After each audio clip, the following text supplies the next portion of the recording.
think we're going to go ahead and get started. We're running a little bit behind this afternoon. This is the final session before we wrap up the conference today with Diana Nyad. This session is the Optimized Aging with Nutritional and Weight Management Techniques with Dr. Cady. Dr. Cady is CEO and founder of the Cady Wellness Institute. He was trained first as a classical pianist.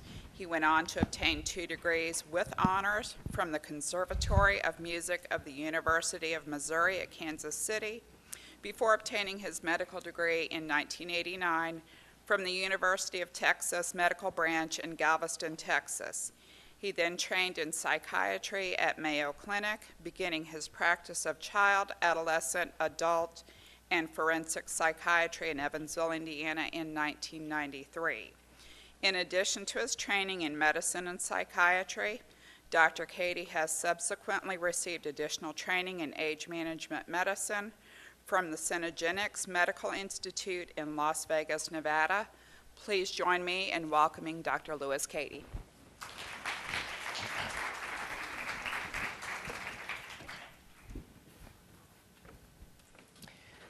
Well, thank you very much for that introduction. It is wonderful to be with you today. I think we're going to have some fun. I have timed this, so I guarantee you that it will be over and done in 60 minutes. And we're just going to have a good time. So the topic today is optimized aging with nutritional and weight management techniques. And one wonders why a shrink, for heaven's sakes, would be interested in something like this. And I will tell you, why I went to Synergenics Medical Institute in Las Vegas. And that is because I am very competitive by nature. My previous career was as a pianist. I played in piano competitions. I liked to win piano competitions.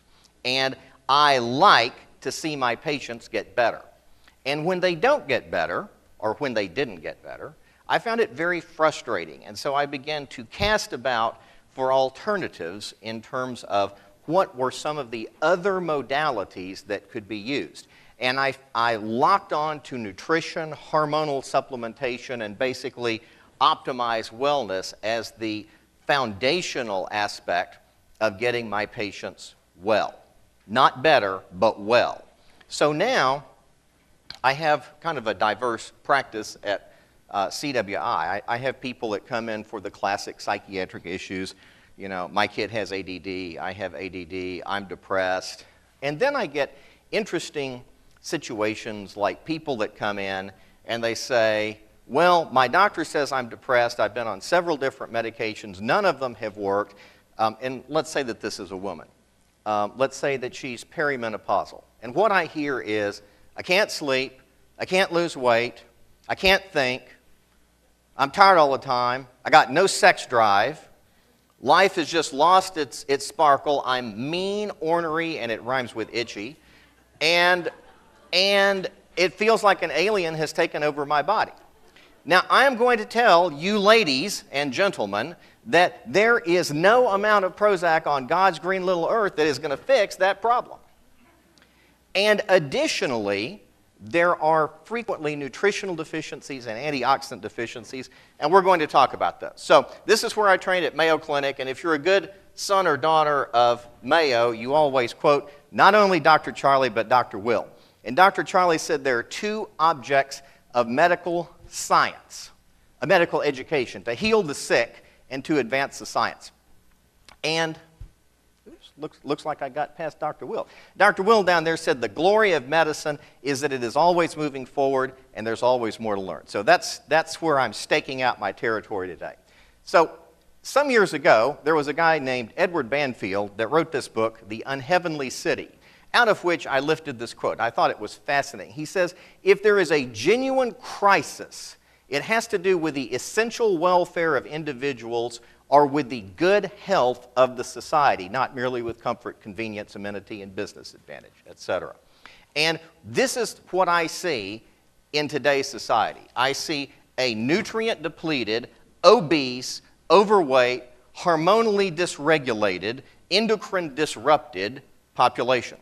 And we're going to talk about, boy, this this clicker just is kind of this is a hyperactive clicker. I think it needs Ritalin. So when we look at human physiology in one slide, we've got the essential nutrients up here: carbs, fat, protein, fiber, and water. You got to have those or you're not going to survive. But in addition, minerals and vitamins, the micronutrients, are of key importance, and also less well established has been this area of antioxidants and phytochemicals. And there is a hotbed of research about this. So for those of you that are taking notes, I'm going to give you something that's not in the slide deck.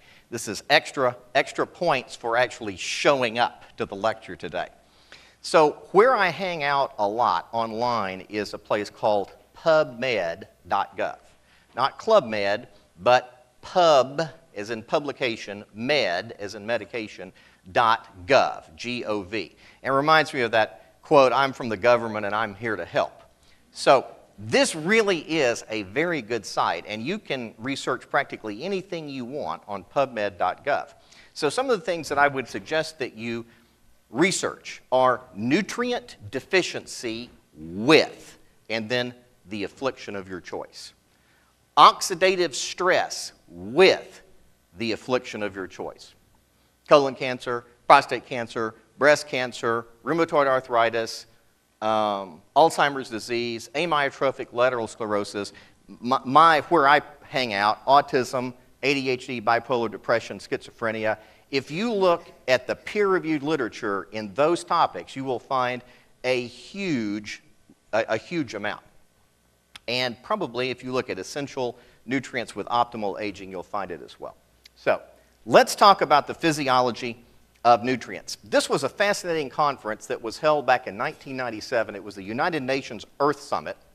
And what they did, they looked at the percentage of depletion of the soils in multiple countries in terms of mineral depletion over the last 100 years. And what they found was that North America was, unfortunately, leading the world, this time in percent mineral depletion from the soil. And the reason was farming techniques, big agriculture, and lack of ecological husbandry. As a result, when Fulgoni did a review in Journal of Nutrition, October of 2011, looking at are Americans deficient in vitamins, he found things like 60% vitamin E deficient, 45% magnesium deficient. And you'll really want to know about magnesium if you want to sleep, you want to poop, and you want your life to be right. It's kind of a critical nutrient. Without enrichment and or fortification supplementation, many Americans did not achieve the recommended bare minimum micronutrient intake levels. So let's continue and develop this a little bit. Back in 2002, in JAMA, Journal of the American Medical Association, also known as God's Medical Journal, this study was published. Vitamins for Chronic Disease Prevention in Adults. And it was published by two docs, one of whom had a doctor of public health, as well as an MD. Pending strong evidence from randomized trials, it appears prudent for all adults to take vitamin supplements. Now, I'm not here to push vitamin supplements, but I am here to push optimal nutrition, and my feeling is you can't get it all with a diet. And I'll debate anybody on that topic. We don't live in Little House on the Prairie days anymore. We don't have organic food. We have coal-fired power plants. The Ohio Valley is one of the dirtiest, most polluted areas in terms of air pollution in the country. And it is very, very difficult to get an adequate amount of nutrients. I heard this guy, Bruce Ames, who was the inventor of the Ames assay for mutagenicity. He's got 395 citations in PubMed, the most recent being June 2014, when he published with some colleagues an article called Enough is Enough, which was a repost to the studies, the alleged studies, that were published purporting to show that vitamins don't work. And here he was, he and I were actually lecturing at the same conference in Las Vegas. This is November 2012. I took that picture because I knew who he was, and I wanted to have a photographic memory that I had actually heard this guy present live. He has a huge reputation, has had an absolutely astonishing scientific career. But this is the paper that he wrote that I'd like to call your attention to. This is back in November of 2006, and he talked about the so-called triage theory of micronutrient deficiency. And that is that, you know what triage is like, MASH and so forth, and disasters, and you say, okay, this person can be saved, take him to the operating room. This person, there's no way that he can be saved, just give him some morphine, and this one doesn't need emergency care right now. They can wait. That's triage. Ames says that the body does the same thing. It says, okay, we need this nutrient right now. Boom, it gets funneled there. Or, we can wait a while on this nutrient. So when you deconstruct his study, and I did it in 5 points because I want to make sure it's very clear. This is the 5-point deconstruction. Inadequate dietary intakes of vitamins and minerals are widespread. That's a given. His second point is that deficiencies in many micronutrients cause DNA damage in cultured or living human cells. His third point is a proposal that DNA damage and late onset disease are consequences of a triage allocation based on micronutrient scarcity. And that is that natural selection favors short-term survival over long-term maintenance. Now, what does that mean exactly? That means if you're being chased by the saber-toothed tiger in your caveman outfit, it is much more important for you to be able to run than protect your DNA. You understand what I'm talking about? You have to survive. And so the body funnels nutrients to the things that are required, the manufacture of energy, ATP, breathing, heart beating, brain thinking, liver detoxing, kidneys making pee. Those are the things that the body will funnel nutrients toward first. The maintenance can frequently be deferred.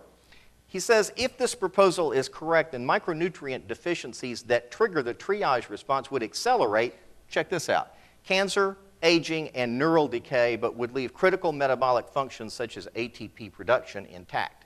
So what that means is you don't sit around feeling like, oh my goodness, I'm micronutrient deficient, because you don't know. Because your body is making ATP, you're respiring, you're defecating, you're urinating, you're procreating. It's not like, oh my goodness, I can feel my DNA deteriorating. So I think it's really interesting to consider. And doggone, this thing is sensitive.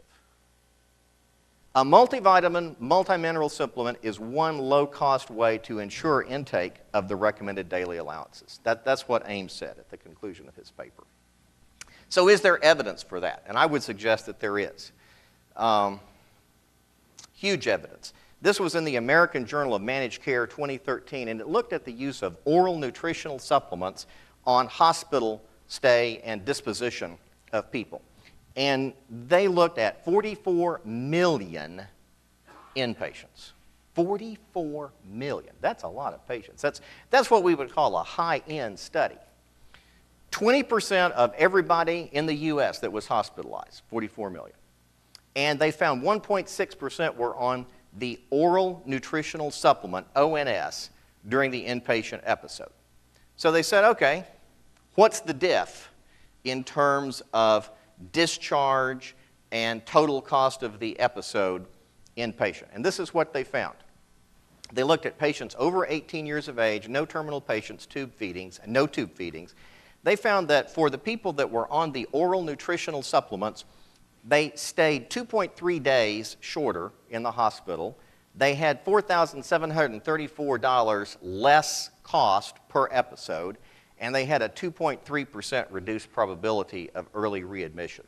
Now, before I came here today, I thought, okay, so what's that in Hoosier terms? So I multiplied 44 million times 0.16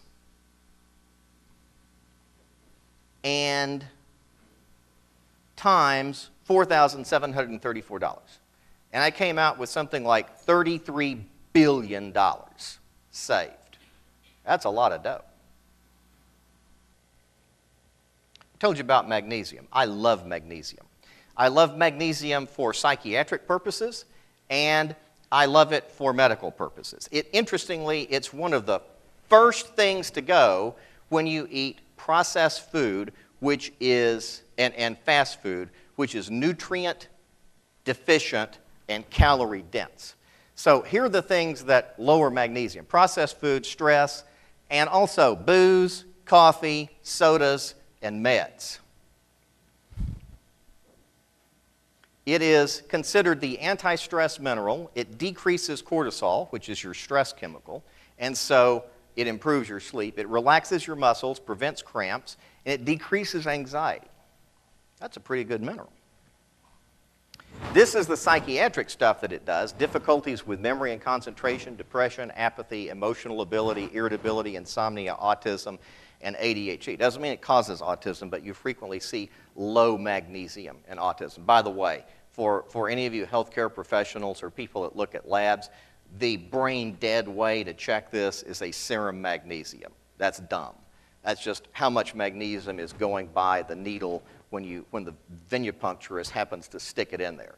The best way is red blood cell magnesium, which is the amount of magnesium inside red blood cells that they pop open, and then you get a more steady state level of magnesium. And then, so you say, I'm not interested in those mental patients. Give me the real patients, the people with health concerns. Well, that's over here: migraines, PMS, dysmenorrhea, fibromyalgia, fatigue, and constipation. Might have a magnesium deficiency. Only way to know is to check. I'm going to move off of magnesium to selenium.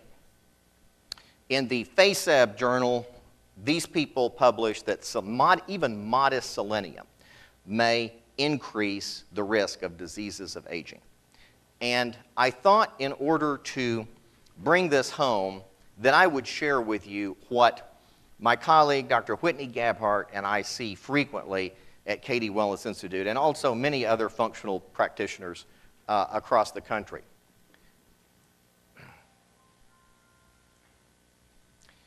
The thyroid up at the top, does this have a pointer on it?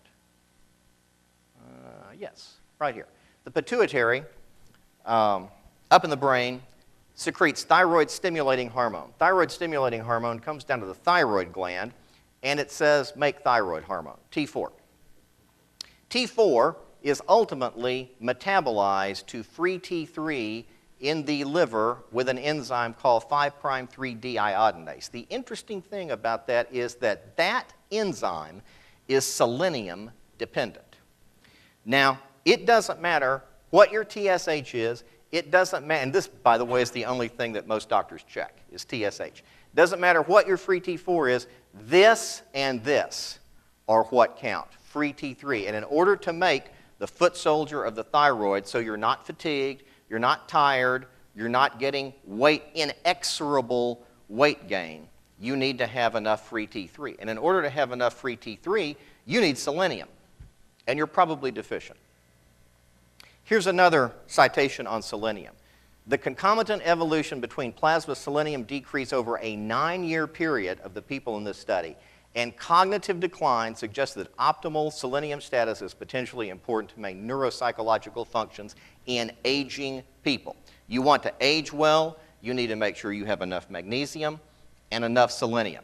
And we haven't even talked about your sex life yet, which I'm about to get to in a minute.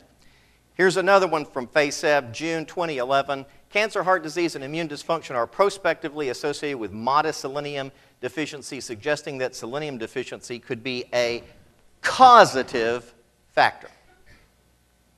This does not mean that everybody needs to go to GNC or Paradise Organics or Adele's, and I'm talking about the people here in town, and say, I got to get me some of that selenium.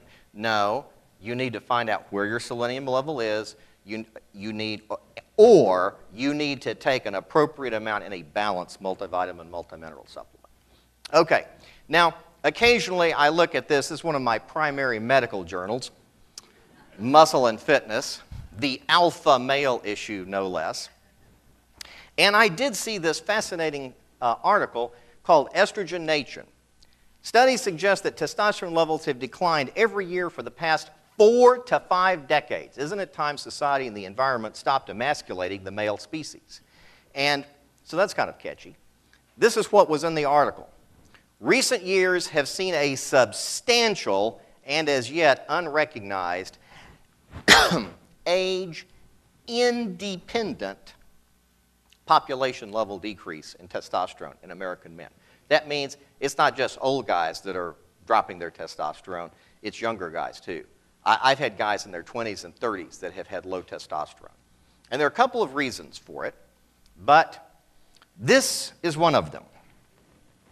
Now you might wonder what the golden arches and weanling rats have to do with each other.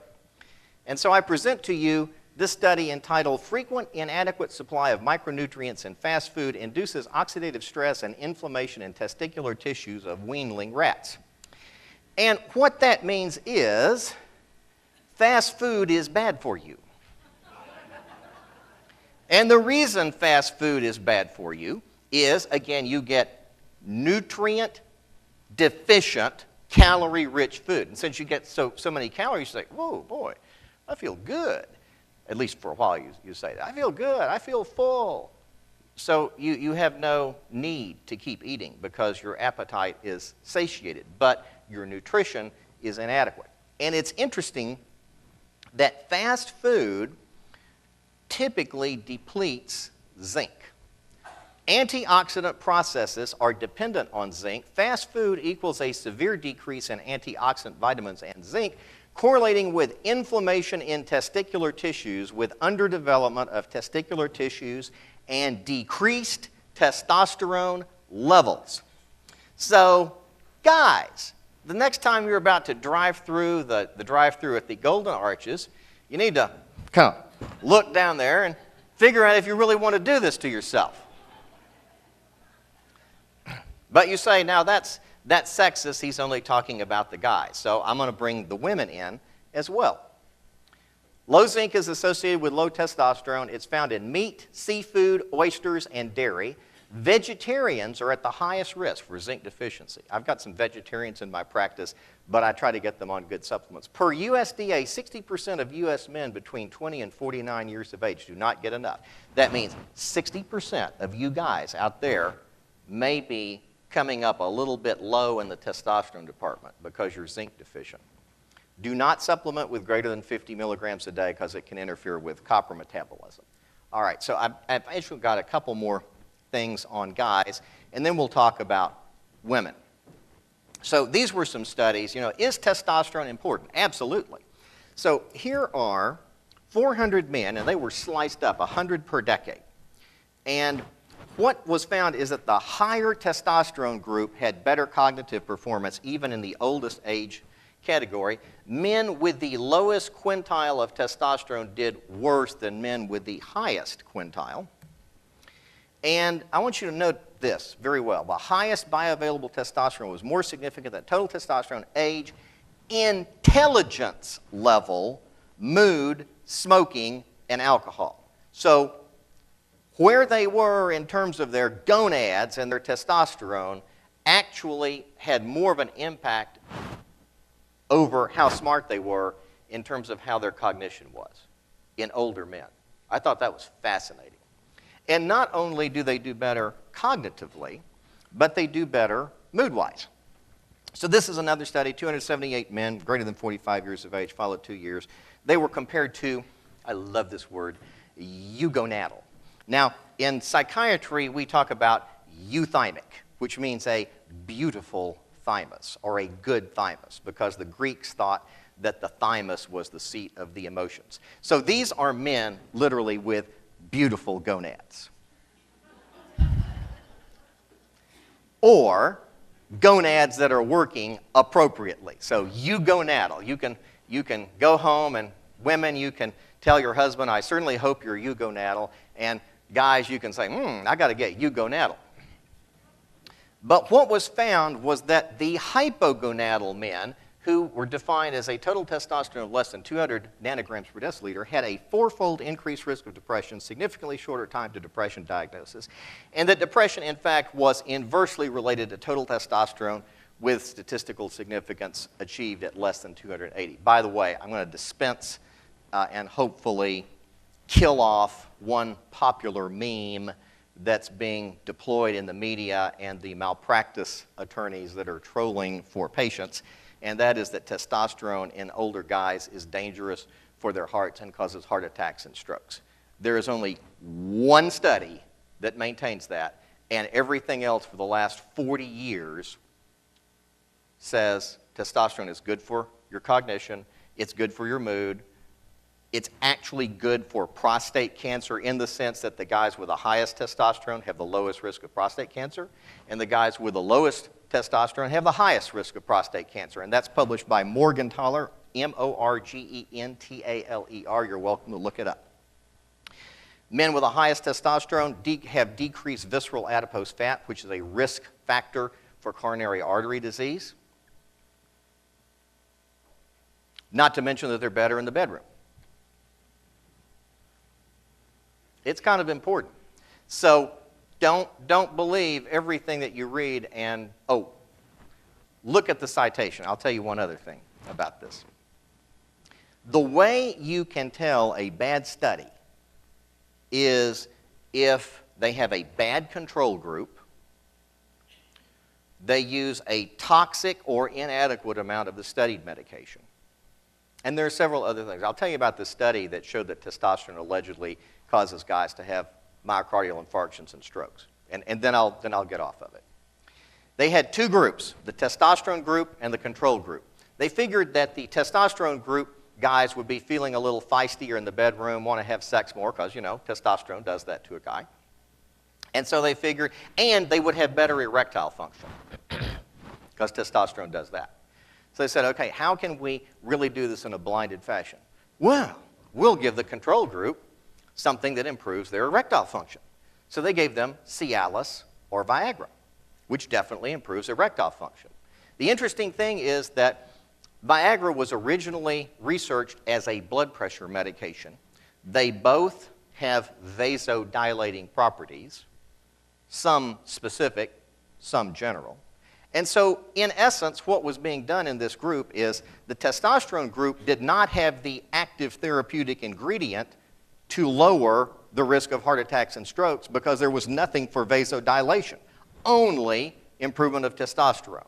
So it was basically an active treatment placebo group where you could bet that there were going to be fewer events of myocardial infarction and strokes in the, quote, placebo group than the actual study group. It was a terribly flawed study.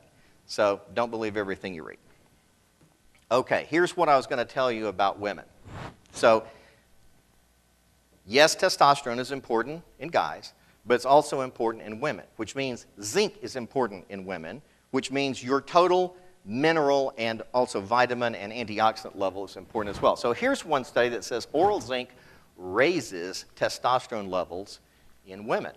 How about that? It works as well. Now, I can tell you in men it's because it decreases oxidative stress, so it causes decreased inflammation in the testicles. Women make their testosterone in their ovaries, and it probably does exactly the same thing there, decreases oxidative stress. This is where it really gets interesting. This was another study about transdermal testosterone in women. Improves sexual desire, arousal, orgasm frequency, and sexual satisfaction in premenopausal and even postmenopausal women.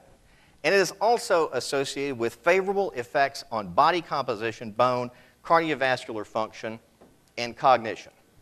Now, women, don't you want you some more of that stuff? I mean, you say, well, I'm really not interested in sex. Okay, so forget that. But favorable effects on body composition, I mean, do you want to just keep gaining weight? Bone, do you want to get osteoporosis? Do you want to have a heart attack? Do you want to get demented or have mild cognitive impairment? And then, I mean, if you really want to go for the gusto, wouldn't it, if you're having sex, wouldn't it be nice to have arousal and actually orgasms when you're supposed to? I would suggest that this is good stuff, and you need to get you some of it. So, we've been talking about minerals. Let's talk about vitamins. They are also essential, just as well as minerals. And I'm going to keep myself very confined to aging today.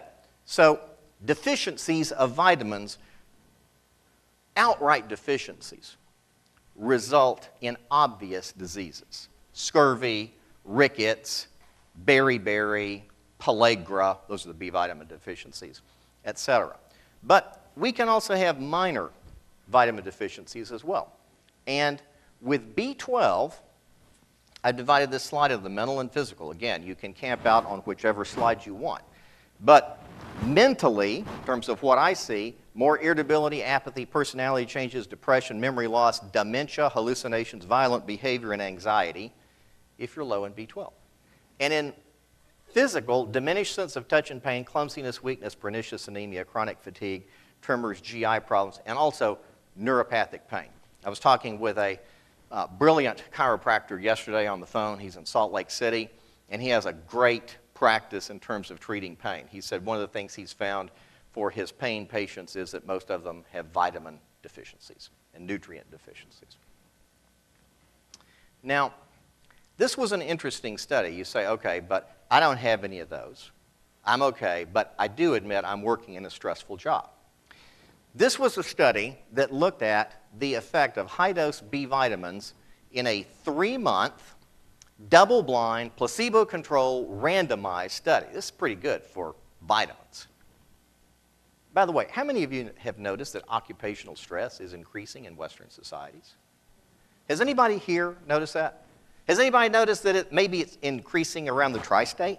Yes? Move your heads up and down so I know that you're awake back there. Okay, good.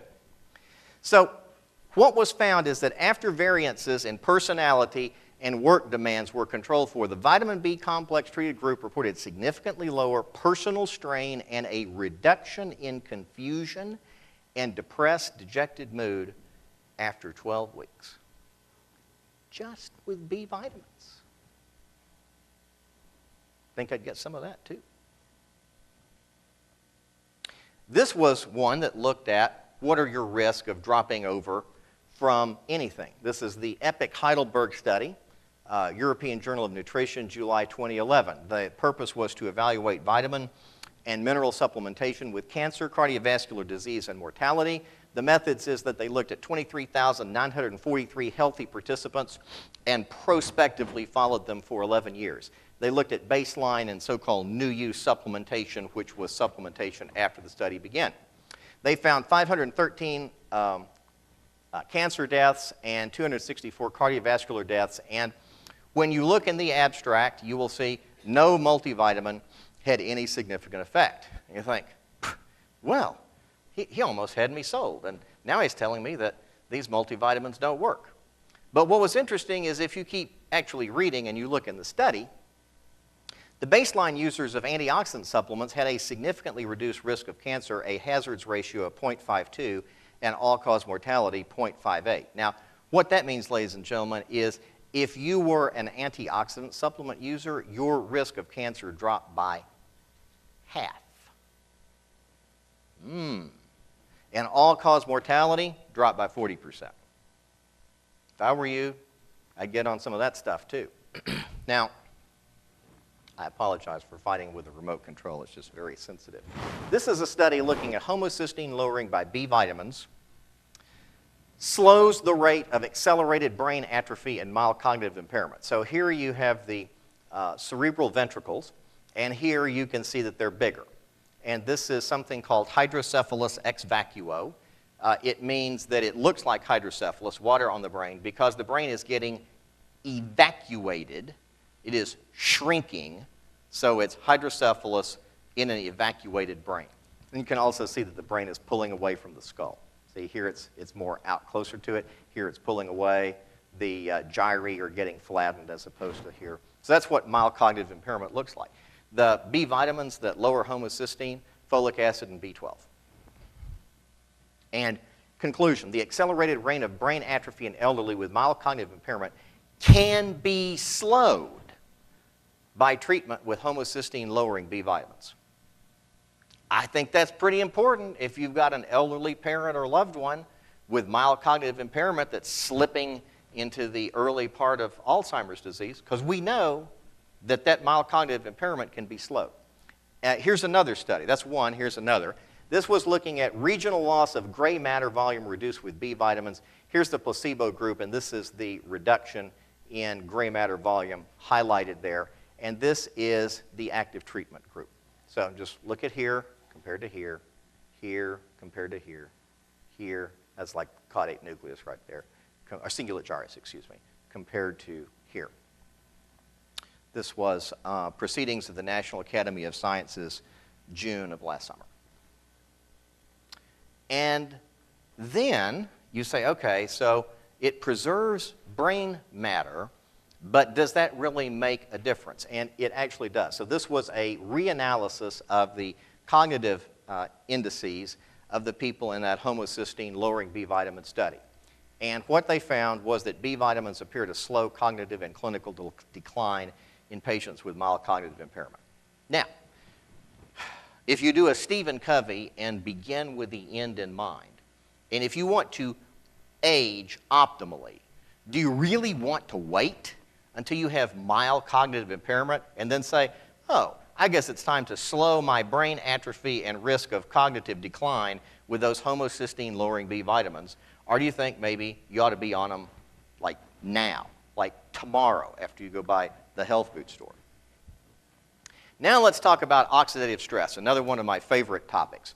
I see oxidative stress all the time in terms of my psychiatric and neuropsychiatric patients, and I see it all the time in terms of wellness patients, menopausal women, premenopausal women, people with thyroid issues, and there are reasons that there is so much of it in today's society. Now, I will tell you that if you are actually sitting here and you are alive, you are generating free radicals and creating oxidative stress in your cells and your mitochondria.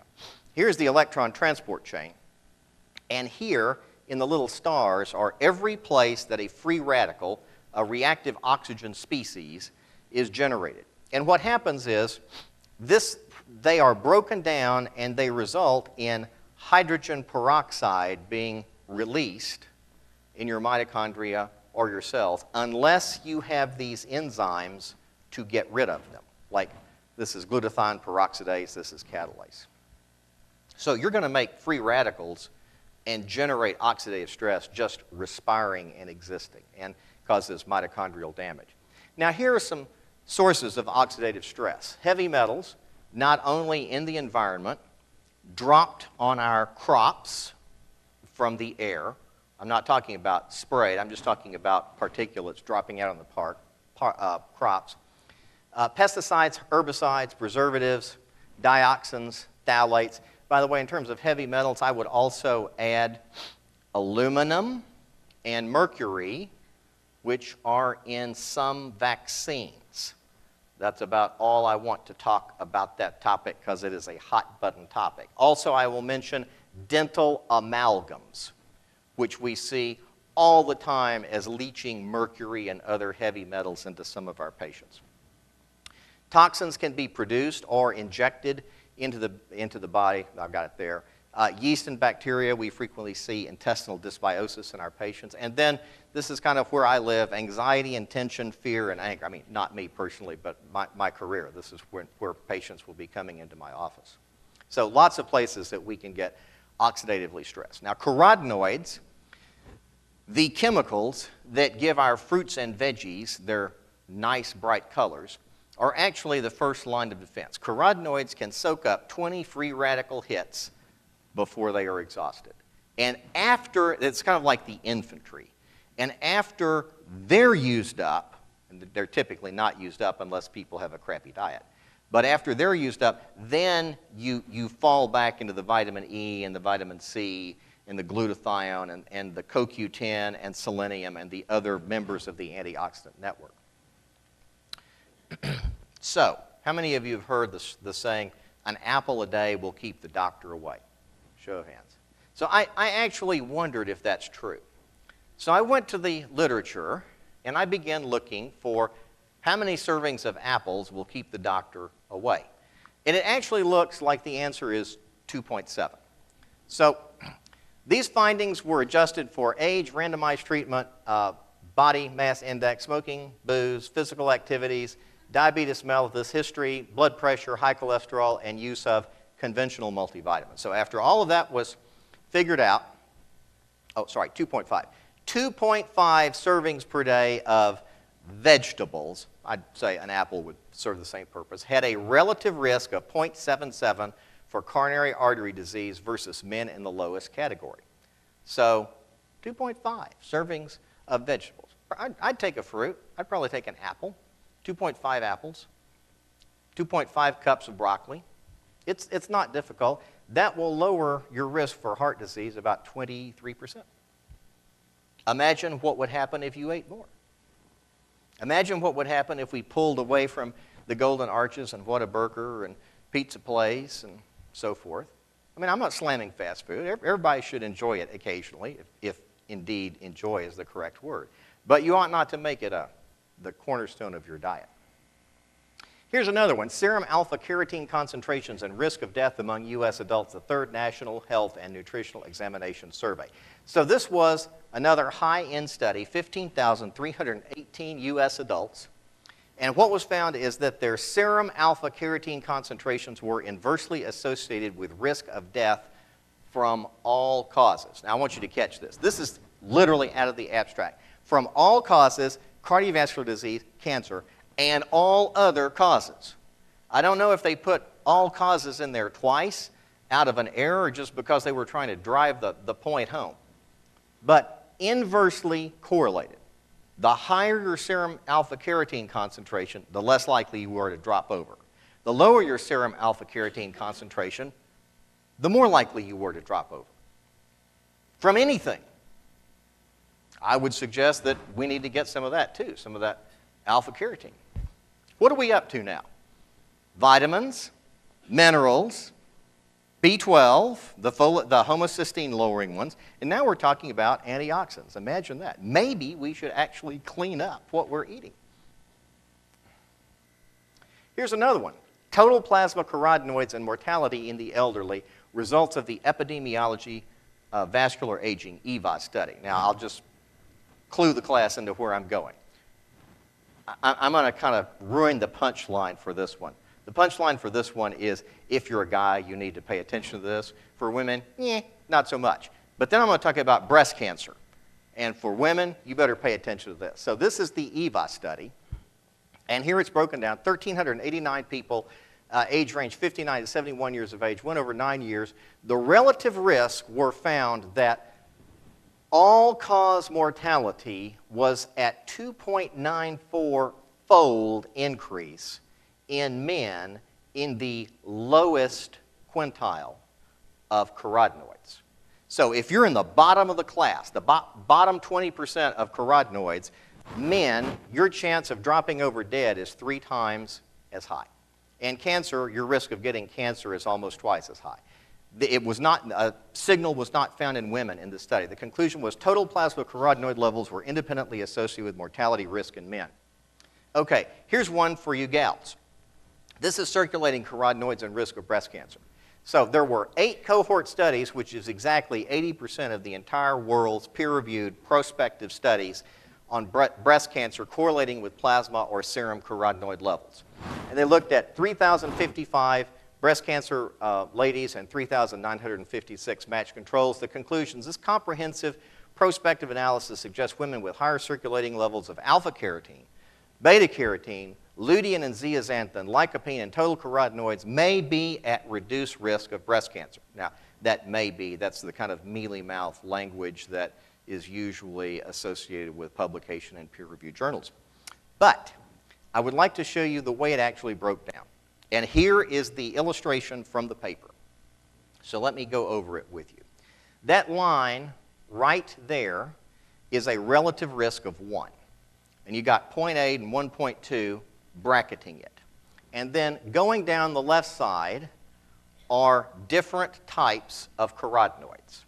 But when you look at the total carotenoids, which is right there, and you can't see this. I'm standing right next to the slide. Hopefully you can see it on your paper. This is less than 70.1, and this is greater than 139. So this is the bottom quintile. This is the top quintile. And when you track the top quintile right over there, you see that the relative risk is 0.8.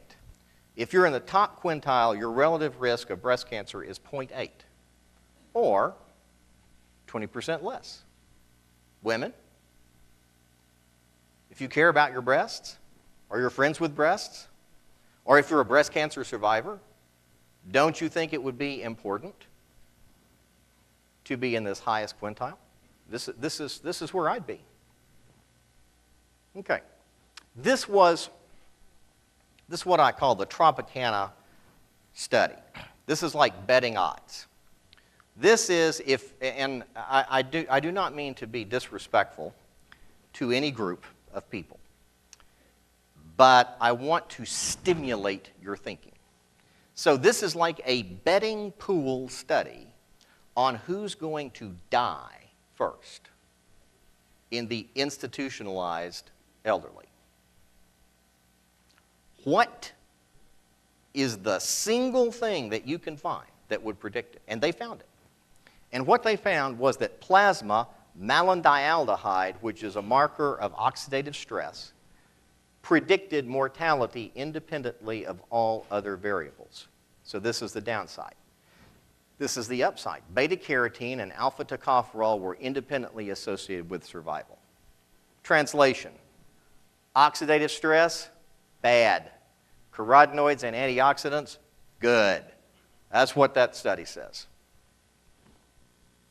Now, there are two ways that you can determine somebody's antioxidant status. One is painful, requires a blood draw, expensive, and takes 2 to 3 weeks to come back. This is a functional test from a lab that I am not going to name, but it's about $300, and it will allow me to assess somebody's antioxidant capacity, and my net impression was profoundly low antioxidant status. This is what we use, and I'm not going to use brand names. This is technically and generically referred to as a Raman spectrometer that reads out carotenoids, and that's how we do it. And the way this Raman and by the way, it's validated in the peer-reviewed literature. Raman spectroscopy shoots in a blue beam of photons at 473 nanometers. It bounces off of carotenoids, which are these alternating double bond molecules that we get from our fruits and veggies, and it is reflected back in the green range at 510 nanometers. So the device basically counts the number of blue photons that go out, the number of green photons that comes back, and says, oh, okay, this is the number, and it assigns the number. It's very useful. Now, you'll notice that these are not nipples. I'm going to shift from vitamins and nutrients to strategies on weight optimization. We have a big problem in this country with weight. This guy was on the top of the front page of Wall Street Journal, and he is actually demonstrating two of the problems that we have in the health of our society. One is tobacco use, and the other is he's obviously obese. So when we look at obesity, it is increasing. So these are studies from 1976 to 80 up to 99 to 02. The obese population is going up 31%, and the last study, 65% was overweight. This is another study looking at where we stack up, and you will see that we are again leading the way in obesity. We lead the entire world in obesity. This is where we are in 2030 if obesity rates continue the way they are. So you can look at Indiana right there, and 20 to around 30% will be obese in 2030. Oh, sorry, this is actually now. Oops. 20 to 30% now in Indiana and Illinois. That's the obesity rate. Kentucky is 30 to 40%. This is where we're going to be in 2030 if it keeps going. So again, you look at Indiana and Illinois, that's going to be 50 to less than 60% of the population will be obese. Now, we're not talking about a little bit overweight. We're talking about obese, BMI greater than 30. We are clearly headed in the wrong direction. Now, why the uptick? Well, I love this study. This was the USDA Food Review back in 2000. I'll call your attention to a couple of things. So our calorie consumptions have increased from 1900 to 2010 from 2,100 to 2,757 calories per day. In addition, the nutrient density has gone down. When we look at soft drinks, we are drinking 53 gallons of soft drinks per year compared to 0 in 1900. And we're sitting on our butts and watching TV 4 hours per day compared to 0 back in 1900. Now, the human body was not designed to sit on posterior, surf on the web, play on your iPad or Samsung device or Android device, watch Netflix, and eat popcorn and Pop-Tarts. It just wasn't. And so it's no wonder that our weight is going up. I threw this in just to kind of raise the level of the presentation a little bit because I wanted to plant this idea in your head. And this is how you can talk to your genes. You ever wonder about having a conversation with your genes? Does that keep anybody up here at night? Well, Dean Ornish, who's done a lot of work with coronary artery disease, asked the question, can you change genetic expression in prostate cancer people with a diet change? And the answer is yes. You can talk to your genes through your food.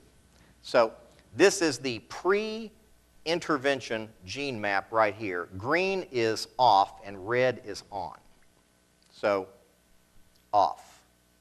A lot of green genes that are off. This is the post-intervention, and you can see the remarkably increased number of genes that were turned off in the prostate cancer group. And the conclusion was, what you eat talks to your genes and changes their expression. So that's yet another reason to avoid the fast food, the poor quality food, the nutrient deficient food. And what he served them up was lots of raw food, lots of fruits and vegetables, very little meat. In fact, red meat. In fact, I think no red meat. And he was actually able to change the gene expression. So when you eat the bad stuff, it's not just your waistline that you're talking to, but it's actually your genes. And you can determine which gene expression you want, the prostate cancer gene expression or the post-intervention good diet gene expression. Sorry. This guy you may not recognize. This was a picture made of him and me a few years ago at Synergenics Medical Institute where I trained. He is, in fact, the most famous shirtless grandfather in America. And when I show you this picture, you'll recognize him. If you've seen the USA Today ads and so forth. Jeff Life, aptly named. He was, I think, about 68 or 69 in this picture. And this is when he was 59. At 59, yeah, I know him. At 59, he identified that as a middle-aged, overweight physician, he was headed for trouble, or as we would say here, cruising for a bruising. And I've heard him speak, and he said his blood sugar was already up, his cholesterol was up, and he figured he was going to get diabetes and be at risk for a heart disease if he did not change what he did. And so he began exercising vigorously and also later on began using hormonal supplementation, but not in an anabolic steroid bodybuilder kind of way. You can actually do this with normal levels of hormones and good technique in the gym. This is only appropriate that I present this gentleman here at USI. This is another example of optimal aging. He is my hero of optimal aging. His name is Dr. Harlan Vanover, and he was a full professor here at USI in the business school. This was his birthday celebration, and it was a celebration of 9.2 decades. And here's Dr. Vanover addressing the crowd. He's still very vital. He's vigorous. He does Taekwondo 3 times a week. He is a 4th degree? 5th degree black belt in Taekwondo, one short of the master's level, and he's working on his form for master's level. Optimal aging. This is with exercise, and he eats a clean diet, I'm sure. So let me wrap up with some aging symptoms. And, you know, there are a couple of ways to age. I like that. I think it's Dylan Thomas. Do not go gently into that good night. Rage, rage against the dying of the light. So this is going gently. And one of my friends said, yeah, that's what oxidative stress will do to your face. Here's another one.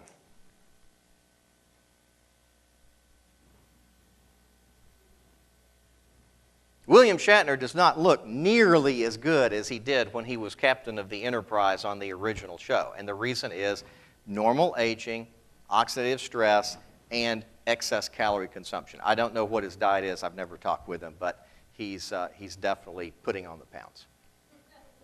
Let's see here. So here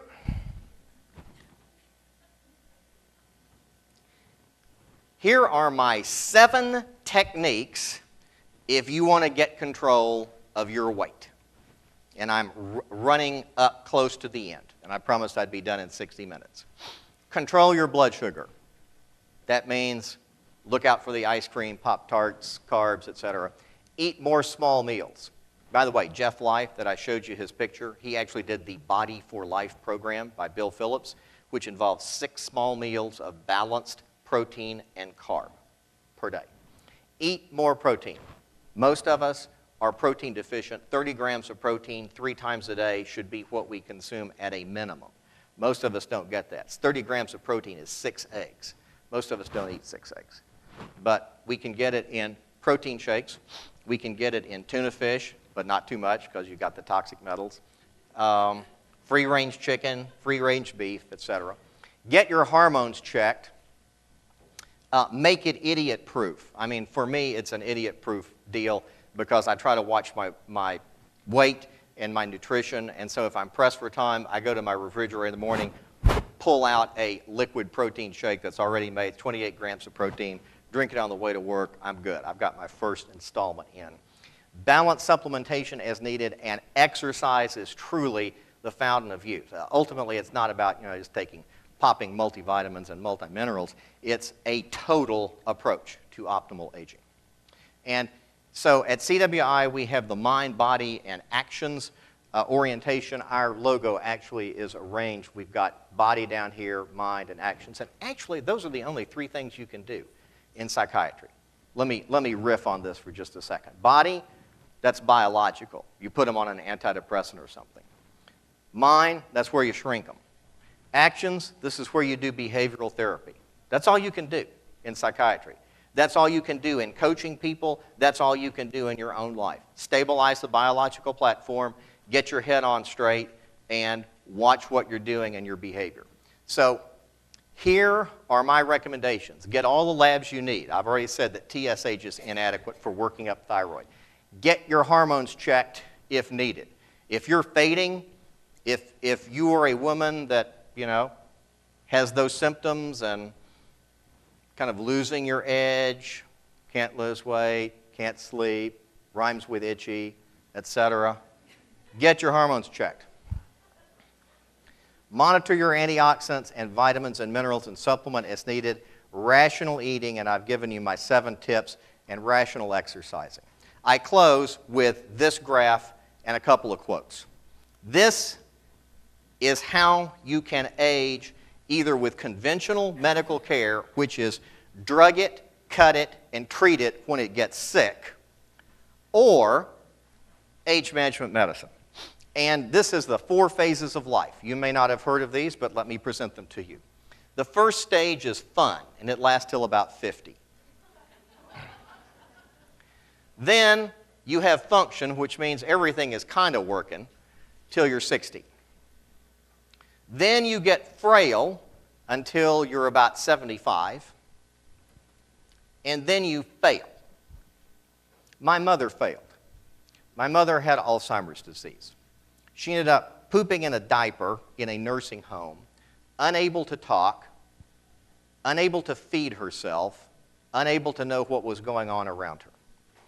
I have seen failure. It's not pretty. What I would suggest is doing something called rectangularizing the survival curve, which is this. Fun, fun, fun, fun, fun, fun, fun, fun, fun, fun, fun, fun, fun, fun, fun, fun, fun, fail. That's the way you want to live.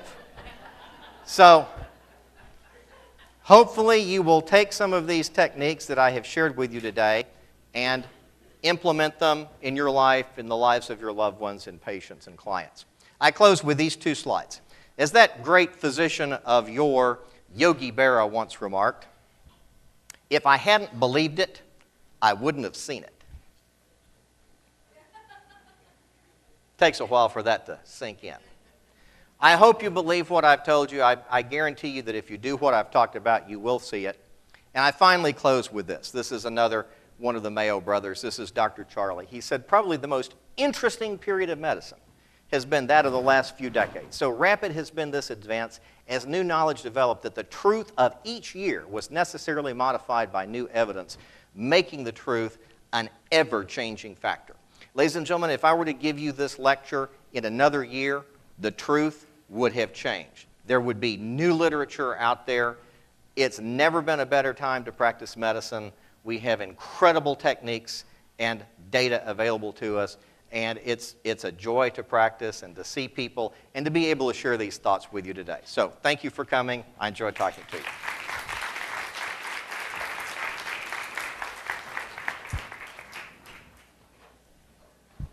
Thank you, Dr. Cady. I learned a lot. That was great.